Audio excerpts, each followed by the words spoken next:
Hello, I'm Waqar Rizvi, and this is Scope. Now, Palestine has expressed disappointment at how India has chosen to abstain at the UNHRC, which is the UN Human Rights Council. A vote was taking place there at the council regarding a probe into war crimes that have taken place across the occupied territories by all parties involved in the latest bout of violence that we've seen taking place there.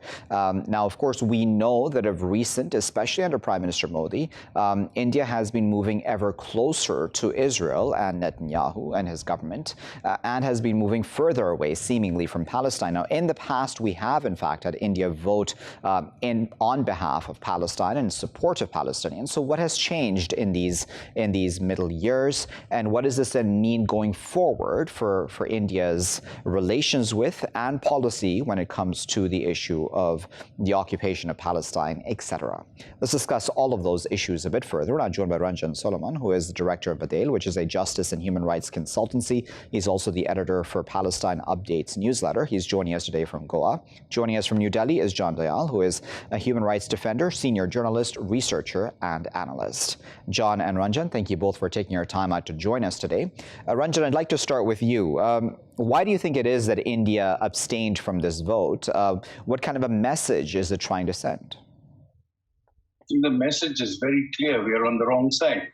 We have chosen to side, to shun taking the side of truth and justice, and instead join the Netanyahu government, with whom we are ideologically extremely aligned. And I think that's the whole message there. And I think it goes back at least 2 decades when we changed foreign policy and started moving closer and closer towards Israel.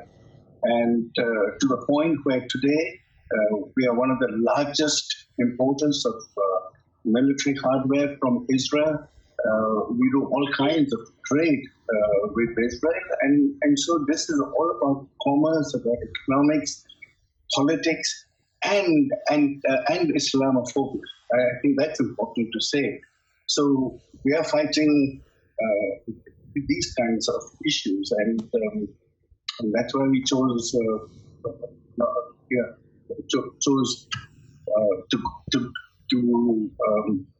be neutral. Yeah, John, what are your thoughts on this? If I may come in, Ranjan. John, what are your thoughts on this? Because if this means that India is moving ever closer to Israel and has then successfully moved closer to Israel, does that then mean India is giving up on its earlier stances years ago about how it would then support Palestine at the UN? What does that then mean for India's role then going forward in this regard? As somebody who has been studying and analyzing India's foreign policy, and somebody who has been covering Middle East for decades, the first conclusion, of course, is diplomacy is nothing to do with morality. There is no morality in diplomacy, and that has been India's guiding principle after, let us say, the demise of the Rajiv Gandhi regime in something like 1990. After that, it has been purely materialistic, totally connected with India's security situation, and after the advent of Atal Bihari Vajpayee, and in fact much before him, after the demolition of the Babri Masjid, it has been tainted by this absolutely rabid Islamophobia to which Ranjan has already referred. And even in the Atal Bihari regime, 1989 onwards, there was a mood built up in India to support a policy where they saw Israel as a country defending its independence and in the process teaching Muslim countries a lesson how a small country, well armed, united, could fight and retain. And this appealed to the upsurge of Hindutva in India. And that has been India's policy. But the problem is the core of India, the moral base of India is based on truth.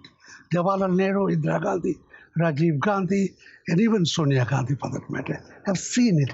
And therefore, India's very strong commitment, while accepting that Israel has a right to exist as a nation, the commitment was for the homeland of the Palestinians. Arafat was a national hero. Let us face it, Arafat was a national hero. But in the Modi regime, Israel and India, and Israel alone would not matter. But Israel is umbilically connected to the American, particularly West Coast, military, industrial combined. And okay, so if I may come in, John, because I wanted to continue the conversation and bring in Ranjan back and on the point that you just made there, John, about Hindutva, because Ranjan, as John there also mentioned, and I have mentioned already as well, it's not like India's always had this policy when it comes to Israel. It's been, in fact, pro-Palestine for a very, very long time, and I wonder what has changed. Why has the public moved in this regard as well? Because we did see, for example, on Twitter, hashtags that India stands with Israel during this recent Israeli strikes on Gaza and Israeli expulsions, or attempted expulsions at least, of Palestinians from their homes. What has changed so drastically? I will go back to what John Dayal said. The whole phenomenon of Hindutva is the same thing as Zionism. So if you take away the word Zionism from the ideological positioning that Israel has, we are the same thing. So we are now cousins when it comes to ideology. And much of that has to do with Islamophobia. Much of that also has to do with trade. We shouldn't exclude the fact that there's economics also involved in this. There is also the question of, the way we need spyware from Israel to do what we have to do in certain parts of the country. Not to forget that there is resistance even within this country, just as there is in Palestine, Israel. So there is this whole ideological binding, and that's Hindutva and Zionism. Read them both, and don't read Zionism when you see the word Zionism, read it as Hindutva. It's the same thing. So we are ideological brothers and sisters now. So, John, interestingly, Riyad al-Malki, the Palestinian official, when he wrote that letter to Mr. Jay Shankar, the Indian Minister of External Affairs, he said that India missed an opportunity to join the international community at this turning point. Because as you well know, John, as well, especially during this latest incidents that have occurred, international opinion seems to be slowly shifting as well, even in places which are traditionally allied to Israel. Is India going to find itself then on the wrong side of history? Eventually, of course, yes. But in the short run, no. Because, although the Pope is in favor, everybody else in Europe, most of the non-Hindutva religious leadership favors the cause of the Palestinians, and particularly in the current crisis, when they have been attacked without reason and so brutally. For India, please also remember that they have also joined Quad. They are playing into the hands what they say is self-preservation, their argument against Pakistan and China, and therefore they are trying to make very solid links of, Ranjan called them cousins, I would call them blood brothers now, with Quad, with all this sort of bulwark that they are building up, of which Israel, directly and indirectly, is quite a part. Our trade relations with Israel are one-sided. We buy Israeli weaponry, secret equipment, surveillance equipment, which is not always against Pakistan. Quite a big chunk of it is against Indian nationals in telephony, in the internet, and those areas. So just now, for India to work with Palestine, according to Mr. Modi's regime, would not have been very convenient. But it can't entirely vote with Israel, because that would bring it a matter of moral shame in the presence of this huge crescent, if I may say, of a moral international force. And therefore it chose the slimy, weak way out of trying to not take sides. Because remember, not joining Palestine by implication means joining Israel. You just cannot be neutral. It is not one of those situations. So when you say we have abstained, you have actually voted with Israel. Indeed. I'll give you the final word before I let both of you go. Tell me about then, in your opinion, of course, the public opinion in this regard. Is the public genuinely, as we may see on social media, of course, we're looking at this from the outside in support of this Indian stance when it comes to Israel, or do you think that there is this understanding on the public's part that there is then this moral authority that India is losing then in this regard, where it's then becoming ever closer to Israel and sacrificing its stance towards Palestine? I think there are two aspects to this question. One is politically we are moving closer and closer, and we've said we already stated that. But on the street, there are two different opinions. Clearly there is more and more understanding of the political situation, of the reality that the oppressor in that situation is Israel. That the victim are the Palestinians. Okay, and there is also the feeling that at this point in time, and our media has, at least the alternative media and the social media has raised questions, which is important for us to say who won the war. I think so. People are beginning to even talk about, did Israel actually win the war with their Iron Dome and everything? Is the next war, if at all it's fought, going to go some other way? No, I think public opinion is also beginning to shift. Over the last few weeks, we have had several webinars, and I can't believe the numbers that watched it. And we did not have a single disturbance on a webinar. That's a sign that public opinion is also beginning to ask questions. So I think the more and certain influential parts of the media are beginning to ask the question about Israel. Let me tell you two important movements. Sure, just briefly if you can, please. The student Ranjan, movement. Yeah.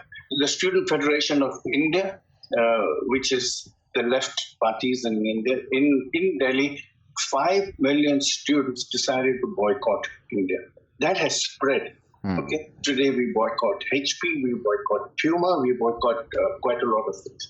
The agricultural workers down south in India, 25 million workers decided to boycott products that came from Israel, not only because they wanted to boycott Israel, but they felt that they were getting a poor deal from Israel, just in terms of a product that was a fake one. Right. So there are mass movements that are boycotting, and I'm encouraged by that. I'm not saying it's changed, but it's changing. Very well. We'll leave there as a final comment, but we really, really appreciate both Ranjan and John for taking their time out of their busy schedules to share their expertise with us. They were discussing there the vote, or the fact that the Indians did not, in fact, vote at the UN HRC when it came to a vote about a probe about what's occurred across the occupied Palestinian territories just recently, a probe into all parties, by the way, not just Israel, as Israel claims. Nevertheless, we do know that Prime Minister Modi is significantly close to Netanyahu, who is on his way out, if we're to understand, of Israeli leadership as well. Nevertheless, there is a divide seemingly in India as well about opinions towards Israel. There were a number of bots and others, even real accounts online on social media that expressed support for Israel during the recent bout of violence. What does this mean for the past history of India, where it has stood with Palestine, and now the current contemporary stances that it is taking towards that very, very important issue? Will it find itself on the wrong side of history? I'll be back with the next segment after this break.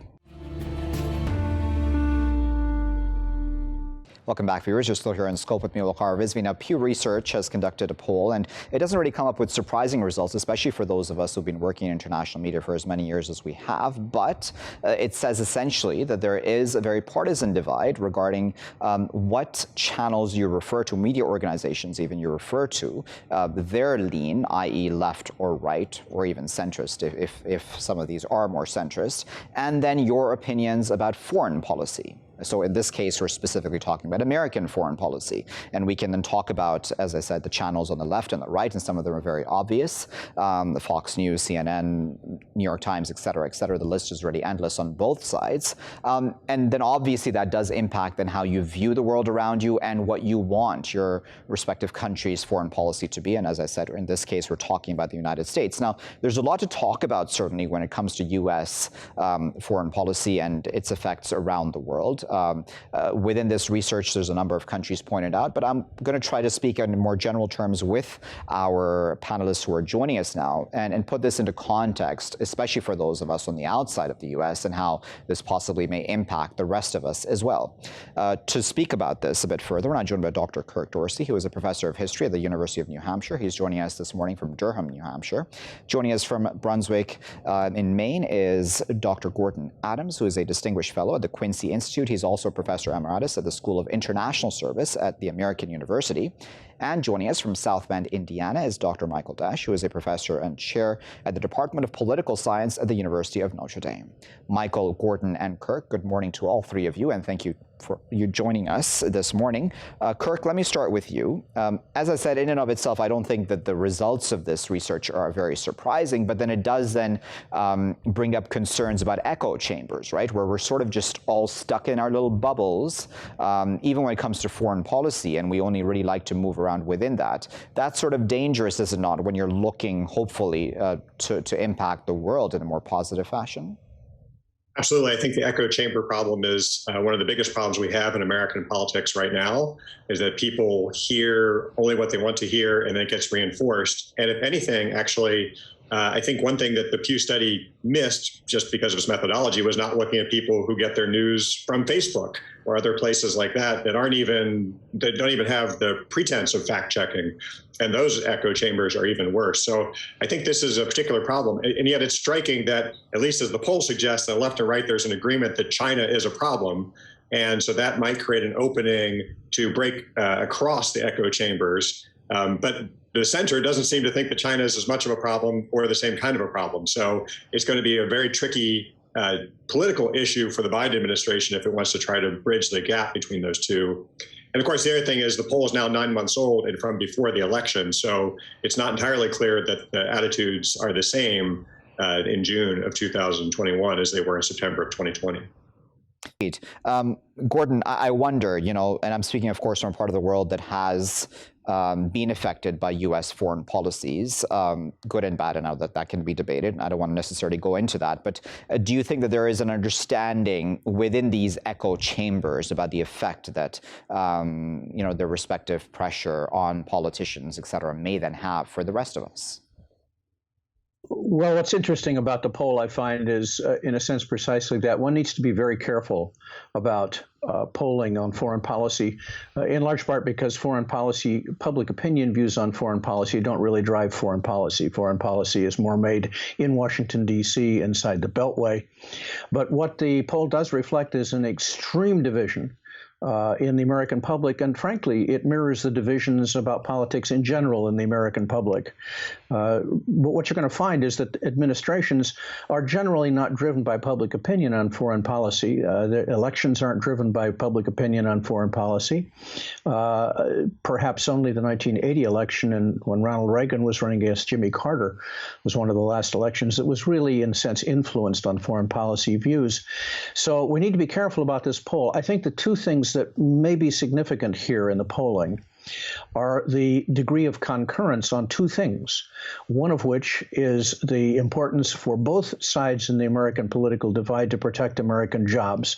That is likely to have an impact on the decisions that any administration makes about protection of American jobs, about confrontation of China on trade issues and things of that kind. So jobs is one area. China is obviously the other area of significant agreement. Both of these, I think, reflect the reality that you, in a sense, are what you listen to, you are what you watch. The feeds on jobs have been enormous. The jobs have been a huge political issue. The feed on China in foreign policy terms has been enormous, and both parties, Democrats and Republicans, have tended to be highly critical of China. So it's not too surprising to find audiences of more liberal or more conservative persuasion somewhat together on those points. But when it comes to international cooperation, doing business with allies, climate change, issues of that kind, you find the divides are very extreme, with Democrats emphasizing those things and Republicans emphasizing things like military strength and confrontation and unilateralism tending to be more of a tendency on the Republican side. Michael, I wonder where your thoughts are then on the public pressure, and if that does successfully then change foreign policies, because what Gordon there said makes a lot of sense to me. But then at the same time, then, for example, we know that the U.S. is to walk away, not completely, of course. I mean, it'll still have, I believe, some involvement in Afghanistan, but largely walk away from Afghanistan as early as mid-July, according to some estimates. There is this fatigue, right? I don't know if we should call it involvement, military adventurism, military interference, however we want to term that around the world. There is this fatigue on the part of the public. Does that impact then what administrations will do going forward then? I think so. I mean, I think Dr. Adams is right that for the most part, foreign policy is an elite and often inside the beltway sort of phenomenon. But I think there can be a number of exceptions. He mentioned 1980. I think that that's right. I also think that there's some evidence that in 2016 it was part of the mix. Now, part of a much bigger and more complicated mix, and you don't want to overstate it, but nonetheless, I think there's reason for thinking that on some issues, the broader public opinion on foreign policy issues does matter, and the jobs issue, I think, is a key one. If I could, I think the interesting question is there's no doubt that we live in a news environment today that's highly variegated and siloed. And technology certainly enables that. The question I have after reading the Pew poll, but also thinking about this a lot in the context of some of the work I've done with the Chicago Council on Global Affairs, Foreign Affairs polling, is whether the new media environment is a cause or an effect in terms of polarization. I mean, our country, the United States, is deeply polarized, and it's possible, that Facebook and the rise of, specialized or niche media sources catering to particular viewpoints is causing that. But it's also possible that this polarization exists and that people are looking for the echo chamber themselves. And so I don't know that we have a good handle at this point about whether this is a cause or an effect. I think that's the interesting question going forward. That's an interesting point, isn't it, Kurk? Because there is this, and this is not limited to Americans, but I think it certainly probably does affect Americans as well, is that we do certainly go looking for just those whom we agree with. I mean, we all have a fairly hard time, and I'm generalizing, of course, here, not saying every single person, but we do go looking for just tweets and or accounts by people who we agree with. They have our similar political and or other viewpoints. Tolerance seemingly about opposing viewpoints is becoming less and less even on social media, which was meant to, in fact, have had the opposite effect. That also then, I would think, then hurts foreign policy making, does it? Yeah, I would say two things. One is that I would agree completely that the polarization has been in American politics since there's been American politics. I mean, no president's ever won more than 60% of the vote. And in the modern era of polling, I think only twice has a president come close to a 90% approval rating. So the idea of a divided country is not new. And you can go back to the ages of the newspaper, and you would have a big city with 5 or 6 newspapers with different editorial positions so that people could find a newspaper that said what they wanted to say. So I think in that sense, the polarization is not new, but I do think social media has made it worse. And I think we have a weird dichotomy. On one hand, we are polarized, and yet I think if you just look at the way people interact on a day-to-day basis on the streets, now that we've taken our masks and we can actually get out on the streets, there's still that level of courtesy towards strangers, like 2 cars come up to a place where it's too narrow for both to go through, and one pulls over and the other goes through and waves. And those people don't know what the other person voted for. If they did, maybe they'd use a different hand gesture than a wave. And so I think there's a political polarization, but then there's also still this underlying sense that we're all Americans and we're all in these things together. And, you don't look to find out whether somebody is a Trump supporter or a Biden supporter. If you see that, then maybe your opinion changes. So I think the polarization can be overcome. And I do think that foreign policy influences presidential elections at sort of a broad level in terms of worldview. I would think the 2008 election, just in terms of Barack Obama winning the Democratic nomination, was a foreign policy issue about Iraq and the fact that he had not supported the war and Hillary Clinton and John Edwards had. In terms of 2016, I would agree completely with Professor Desch that the idea that Donald Trump had sort of a worldview that the United States since 1945 had been losing, and now under him it was going to win. And that spoke to a lot of people who maybe don't know the details about what's going on in Western China, but they have a sense of America's relationship to China, and they think it's one that's been going poorly for the United States. And that ties back into the jobs and immigration issue. So I tend to think that foreign policy is more important at sort of a broad perspective level of what the position of the United States is in the world. The nitty-gritty of what we're going to do about Iran, or how are we going to put pressure on China about the South China Sea, most Americans don't even think about that. Yeah. But in terms of a broad worldview, they do. And I think in the last election, enough Americans realized that the Trump administration had been pushing away our traditional allies. Yeah. And there was concern about that I think in the long run hurt Trump. And, the last 2 elections have been really narrow in a handful of states. If it sways 5,000 or 10,000 people in Pennsylvania or Michigan, that's significant. All right, we just have very little time left. Unfortunately, the clock has gotten the best of us. Gordon, I just want to give you a final word, if you can, in just under a minute, if possible. There is this viewpoint, Gordon, and I've been to the U.S. a number of times, and I don't want to say this in a disrespectful fashion, but there is this viewpoint that says that Americans as a whole live in their own bubble, and their viewpoint on the rest of the world is very different in the sense the rest of the world, how it views them, and sometimes they have this disconnect from what's reality around the world. So, for example, when there was involvement in the Iraq War, there were many Americans, at least in many videos that came out and studies that were done, that couldn't even point to Iraq on a map, et cetera, et cetera. And again, I don't want to generalize and say every single American is like that. There are certainly a lot of them who are very well aware of world geography, et cetera. But do you think that is also an issue, that there is almost this disconnect from the reality with the rest of the world? I do. In fact, I think the reputation of Americans is generally fairly insular and rather poorly informed on international affairs is correct. That has not improved significantly, and the quality of information doesn't improve it. And that comes back to the point about whether foreign policy plays a role in American politics. It's much more subtle than the question of does a foreign policy issue turn an election. I think what it really is, and the elections that we've been talking about, is a question of viewing the potential candidate for president This doesn't happen for the Congress. Elections for Congress rarely turn on foreign policy. But the president, is that a strong person? Is it somebody who looks like a leader?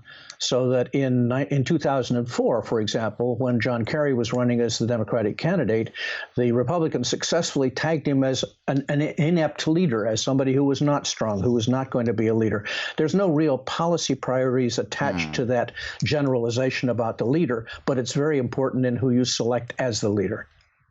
Very well. We'll have to leave it there at that. I know that we just touched the tip of the iceberg when it comes to this issue, but we really appreciate Kurk, Gordon, and Michael for taking their time out and for sharing their expert insight with us. We were discussing their media echo chambers, even social media echo chambers, as our panelists correctly pointed to, and that's something that this poll, this research by Pew did not cover, which is also important, nevertheless, to look at, and how that affects an American's views on foreign policy. We only tend to, and this is even on general world citizens' points of view as well, we tend to only gravitate towards those who are saying things that we agree with. We tend not to want to challenge our viewpoints and read others' opposing opinions even and stances. And that is a problem then, of course, especially for American foreign policy, because America has such a drastic impact on the rest of the world, the rest of us who are on the outside, good and bad. And so this is an important conversation to have. One would hope that then a knowledge about proper foreign policy making then grows amongst the American populace as well.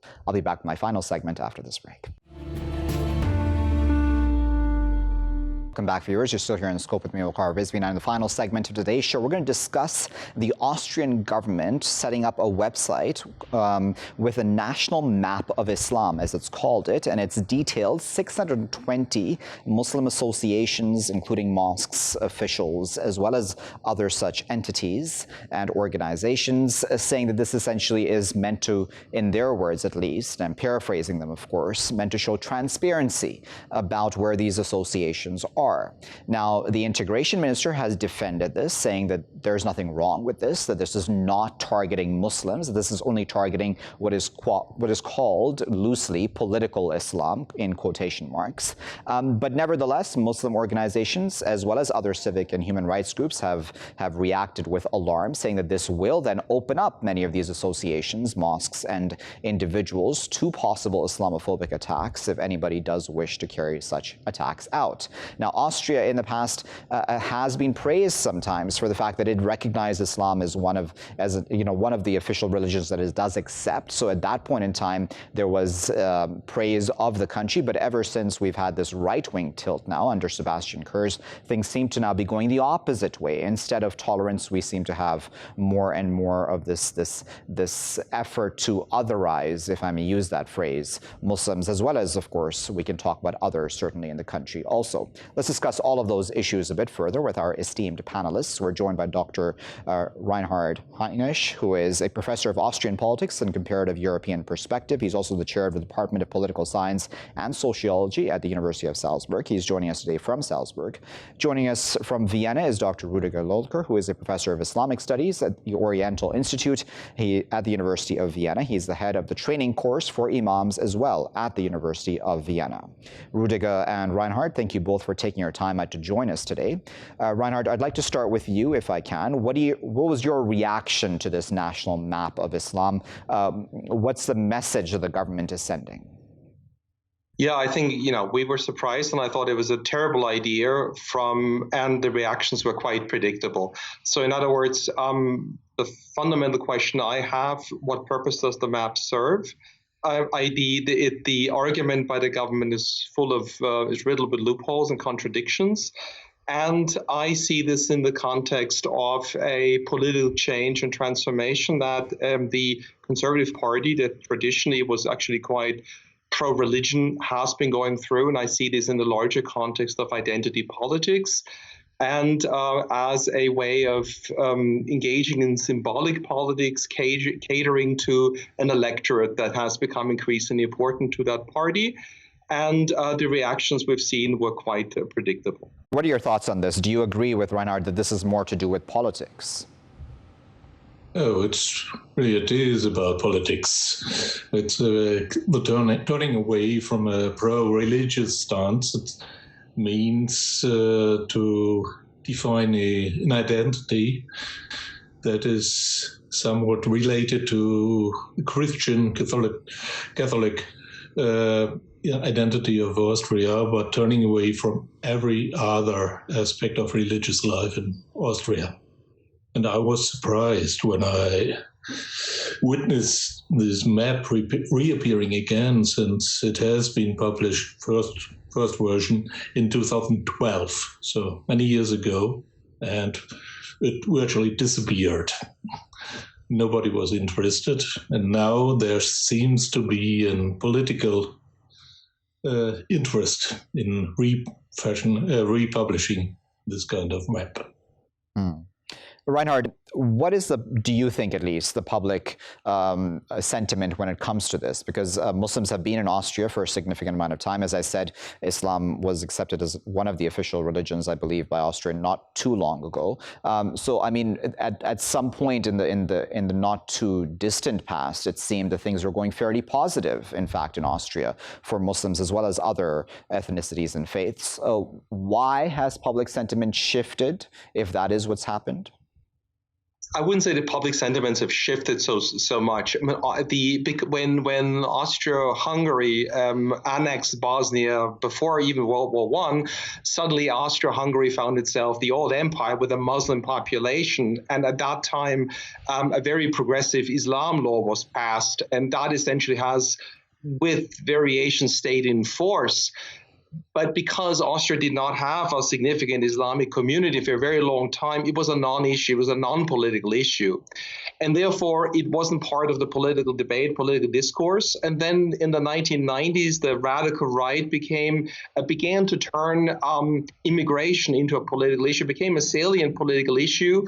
And immigration was increasingly then associated with immigration from non-European or from majority Muslim countries.